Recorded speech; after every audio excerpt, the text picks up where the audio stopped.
Oi, meus queridos alunos, lindos, maravilhosos.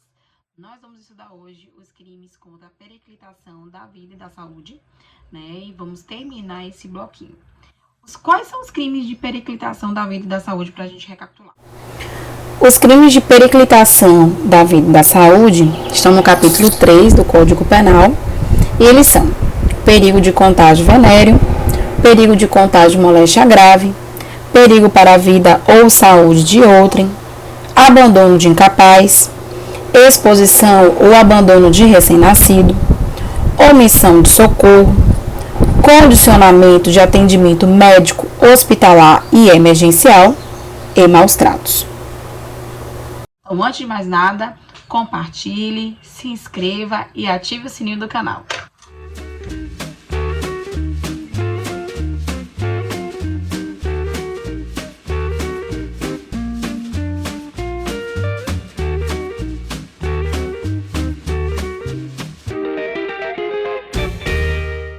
Nesse momento do assunto, nós estamos estudando os crimes de perigo, aos quais o legislador dedicou o capítulo 3 do Código Penal, chamado da periclitação da vida e da saúde. Temos o significado, né? Periclitação significa crime de perigo, mas é muito importante sabermos a diferença dos crimes de dano e os crimes de perigo. Os chamados delitos de dano são aqueles em que se exige para sua configuração a efetiva lesão ou dano ao bem jurídico protegido pelo Tipo Penal. Já os crimes de perigo, eles não exigem a produção efetiva do dano, mas sim a prática de um comportamento típico que produz um perigo de lesão ao bem jurídico protegido, vale dizer, uma probabilidade de dano. Então, o perigo, ele seria então entendido como uma probabilidade de lesão ao bem jurídico, mas não realmente a lesão. Então, temos o perigo abstrato, que ele não precisa comprovar o perigo real de acontecimento dos fatos, e o perigo concreto, que precisa comprovar o perigo real do acontecimento dos fatos. Vamos entrar agora no artigo 130 do Código Penal, que fala o seguinte: perigo de contágio venéreo. Expor alguém por meio de relações sexuais ou qualquer ato libidinoso ao contágio de moléstia venérea, de que sabe ou deve saber que está contaminado. Pena, detenção de 3 meses ao ano ou multa. E o parágrafo 1º. Se a intenção do agente transmitir a moléstia, pena de reclusão de 1 a 4 anos e multa. E o parágrafo 2º. Somente se procede mediante representação. Meus amores, antes de entrar no bem jurídico tutelado, sujeito ativo, sujeito passivo, é importante frisar que no início do século XX, o sistema liberal entrou em decadência, né? Empresas quebraram e inúmeros empregados foram demitidos. Dado que a mão de obra era, em sua maioria, masculina, houve um consequente aumento na busca pelos bordéis, né, em meio à crise econômico-social nesse período. Então, no tangente ao direito penal, o legislador da época, ao notar o inoportuno aumento do número de bordéis e o resultante recrudescimento das doenças sexualmente transmissíveis, decidiu, agir, tipificando a conduta no capítulo 3 do Código Penal de 1941, que é o nosso querido crime que nós estamos estudando agora. Expor alguém por meio de relações sexuais ou qualquer ato libidinoso a contágio de moléstia venérea de que sabe ou deve saber que está contaminado. Vamos frisar aqui em relação ao bem jurídico tutelado que o bem jurídico é a incolumidade física e a saúde das pessoas. O consentimento do ofendido, ele não exclui o crime, pois o bem jurídico tutelado é indisponível, porque não é porque ele consentiu no ato sexual que o crime, o consentimento da vítima, será levado em consideração. O sujeito ativo é qualquer pessoa, prostitutas, cônjuges, podem ser sujeitos ativos de delito, qualquer pessoa que tiver a doença será sujeito ativo. E o sujeito passivo também qualquer pessoa. E por se tratar de qualquer pessoa, sabemos, de tanto já frisarmos em relação a isso, que trata-se de um crime comum. Rogério Greco, gente, ensina que basta que a vítima tenha sido exposta ao perigo de contágio mediante a prática de relações sexuais ou qualquer ato de libidinagem, se moléstia venérea de que o agente sabia ou pelo menos devia saber estar contaminado, para que se caracterize a infração penal em exame. Então, mesmo que a pessoa não pegue a doença, mas que ela foi exposta por meio de relações sexuais e teve o risco de pegar, de contrair a doença, o agente já vai responder pelo tipo penal que nós estamos estudando. O verbo em questão é expor, colocar em perigo através de ação ou omissão. Há de ser contato venéreo. Doença venérea é a relativa ao contato sexual.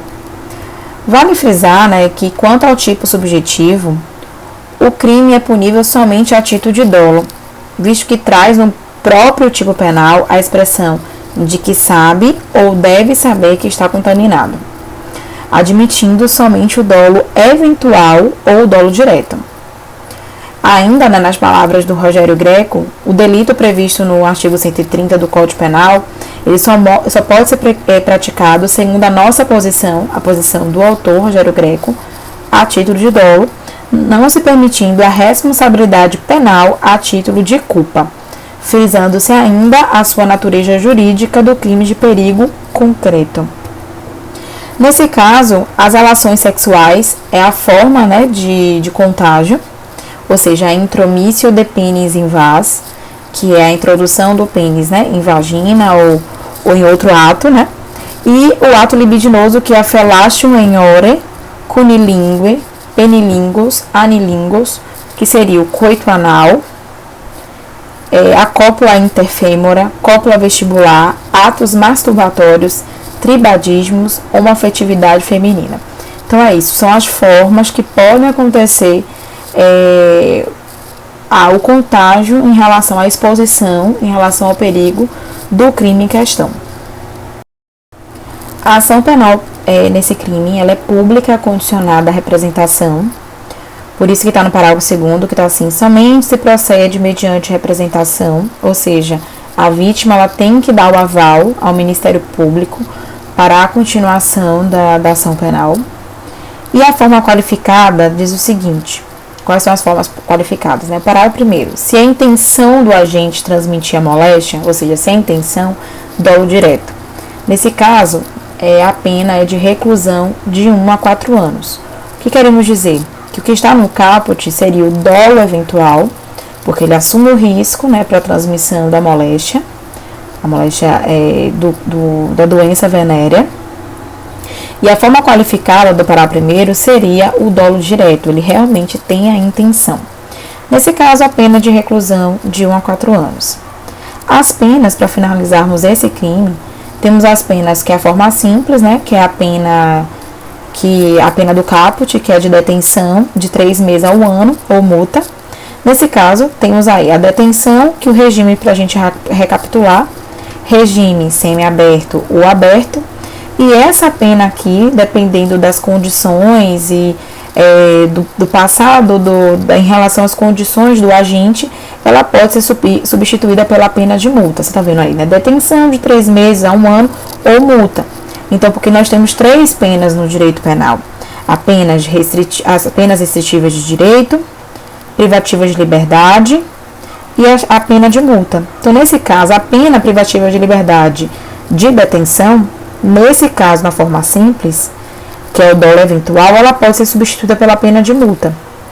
Já a forma qualificada, a pena é de reclusão de 1 a 4 anos e multa. Nesse caso, a pena de multa ela é conjunta com a pena de reclusão. E a pena de reclusão, apenas para recapitular, sabemos que os regimes podem ser o fechado, semiaberto e o aberto. E a multa será realizada na modalidade da contagem dias multa. Se tiver alguma dúvida, é só analisar os vídeos que nós temos em relação às espécies de pena. Agora vamos trabalhar o crime de perigo de contágio de moléstia grave, que está previsto no artigo 131 do Código Penal.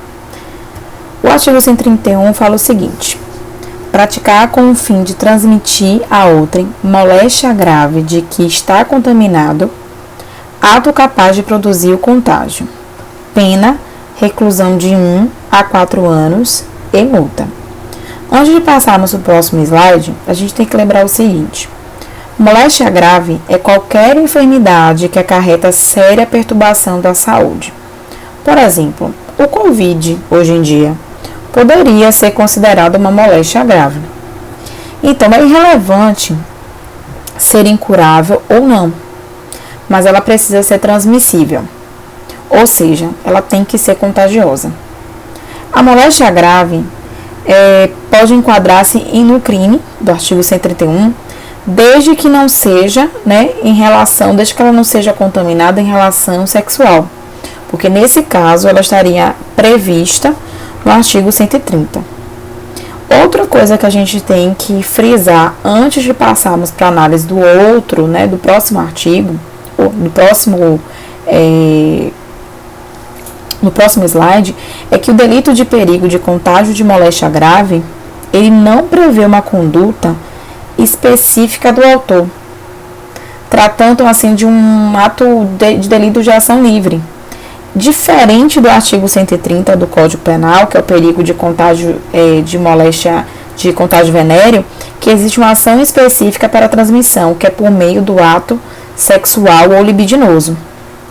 Quando a gente fala do artigo 130, a gente aqui está trabalhando, são doenças que podem ser passadas de qualquer forma, por um contato, por um abraço, por um espirro, é mais ou menos isso.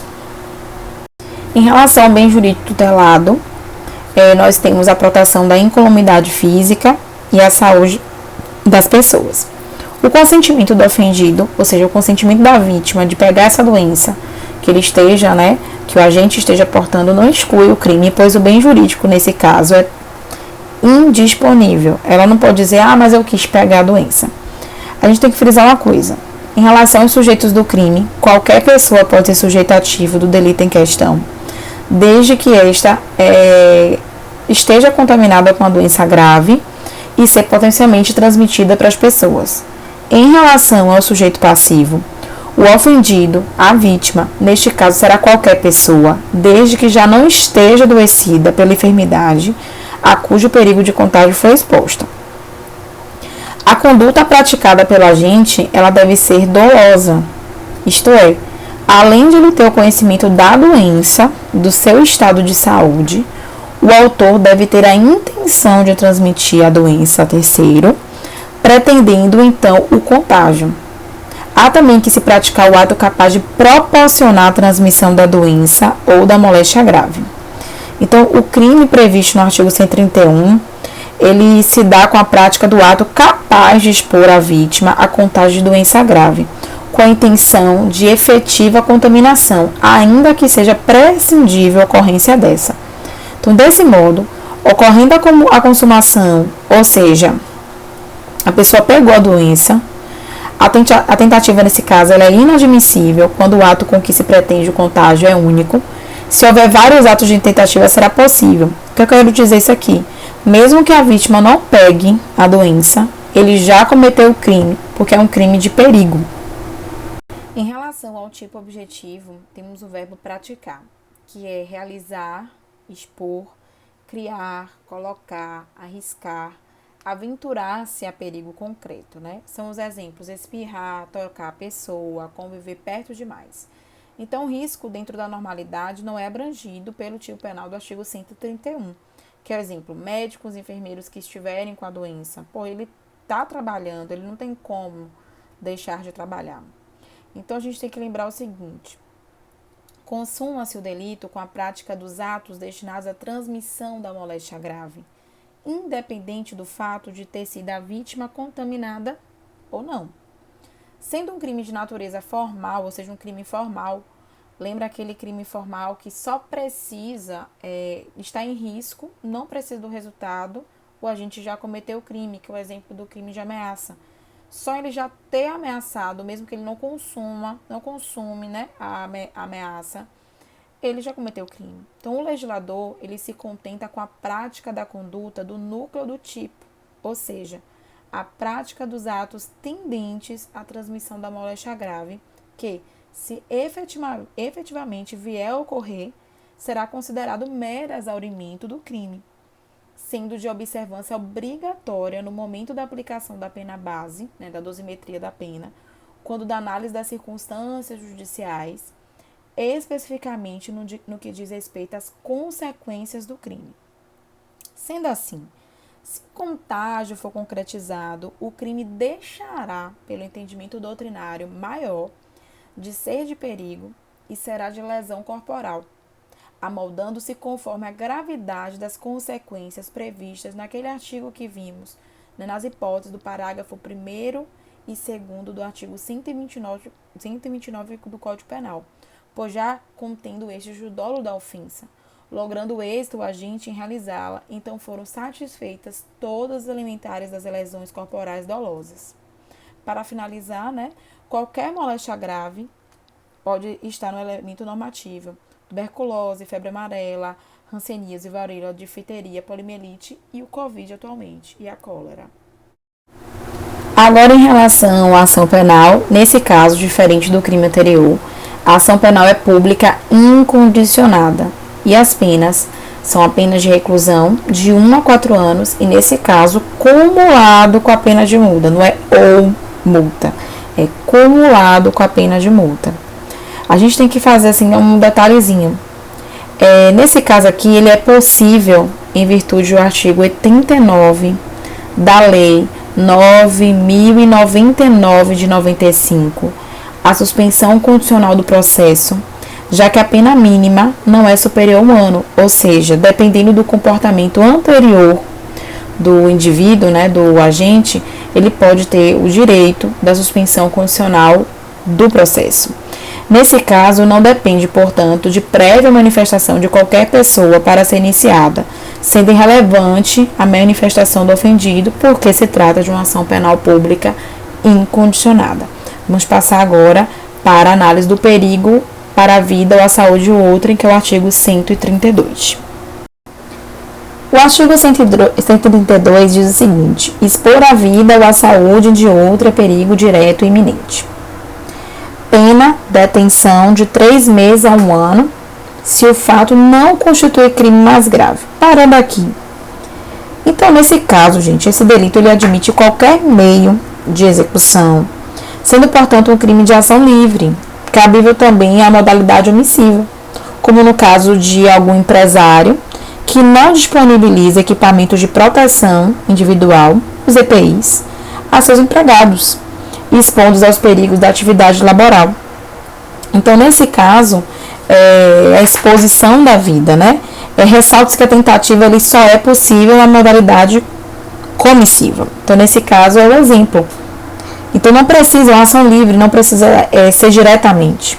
Continuando com a leitura do parágrafo único, a pena ela é aumentada de 1/6 a 1/3 se a exposição da vida ou da saúde de outrem a perigo decorre de transporte de pessoas para prestação de serviços em estabelecimentos de qualquer natureza, em desacordo com as normas legais.